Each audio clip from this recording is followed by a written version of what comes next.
AP cabinet పలు కీలక నిర్ణయాలు తీసుకుంది. ఇసుక విధానంపై నూతన పాలసీపై కూడా కేబినెట్ ఆమోదముద్ర వేసింది. మరోపక్క ల్యాండ్ టైటిలింగ్ యాక్ట్ రద్దు బిల్లుకు కూడా కేబినెట్ ఆమోదముద్ర వేసింది. ఈ నెల 22 నుంచి అసెంబ్లీ సమావేశాలు ప్రారంభం కానున్న నేపథ్యంలో కేబినెట్ ప్రాధాన్యత సంతరించుకుంది.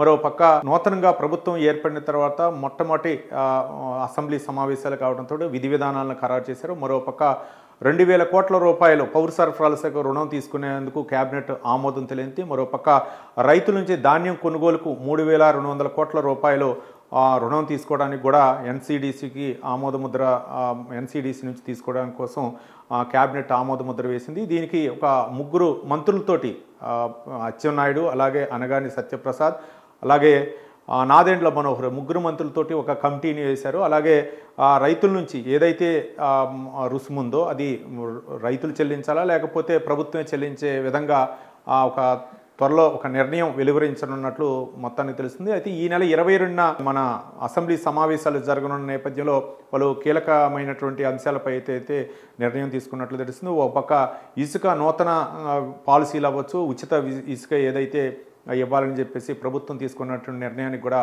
కేబినెట్ ఆమోదముద్ర వేసింది. మరోపక్క ల్యాండ్ టైటిలింగ్ యాక్ట్ ఏదైతే ఉందో ఆ అంశం మీద కూడా ల్యాండ్ టైటిలింగ్ యాక్ట్ రద్దుపై కూడా కేబినెట్ అయితే మాత్రం నిర్ణయం తీసుకున్నట్లు తెలుస్తుంది. ఇక మొత్తానికి ముగ్గురు మంత్రులతోటి ఒక కమిటీని వేయటం, ఆ కమిటీ కూడా కూలంకషంగా ఒక 2-3 రోజుల్లో ఒక నిర్ణయాల్ని వెల్లడించాలని చెప్పేసి ఆదేశించడం జరిగింది.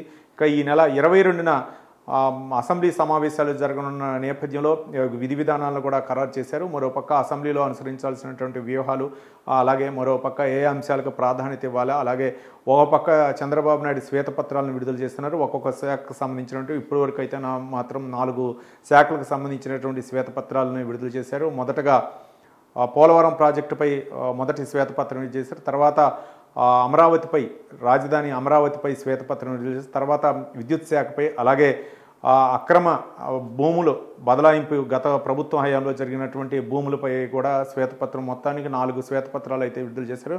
ఇంకా మరిన్ని శ్వేతపత్రాలు అంటే ఇంకా 3 శాఖలపై ఈ యొక్క శ్వేతపత్రాలు విడుదల చేసేటటువంటి అవకాశాలని, ఒక పక్క మద్యం పాలసీ, ఇంకా మిగిలినటువంటి అంశాలపై కూడా ఏపీ ప్రభుత్వం పాలసీలపై శ్వేతపత్రాలు విడుదల చేసేటటువంటి అవకాశం నేపథ్యంలో ఈ నెల 22న అసెంబ్లీ సమావేశాలు జరగనున్న నేపథ్యంలో అయితే మాత్రం కేబినెట్ తీసుకున్నటువంటి నిర్ణయాలను అయితే మాత్రం మొత్తానికి వెల్లడించారు. ఇక ల్యాండ్ టైటిలింగ్ యాక్ట్కి సంబంధించి రద్దు బిల్లు ఏదైతే ఉందో దానికి కూడా మంత్రివర్గం అయితే మాత్రం ఆమోదముద్ర వేసింది. ఈ నెల 22న జరగనున్నటువంటి అసెంబ్లీ సమావేశాల్లో అనుసరించాల్సినటువంటి వ్యూహాలు, అలాగే ఏ విధంగా ప్రభుత్వం వస్తుంది, మరోపక్క ప్రతిపక్ష నాయకులు అర్హలేకపోయినా సరే మాజీ సీఎం అలాగే వైసీపీ అధినేత జగన్మోహన్ రెడ్డి 11 మంది ఎమ్మెల్యేలు హాజరవుతారా లేదా అనేది కూడా మనం వేచి చూడాల్సినటువంటి అంశం.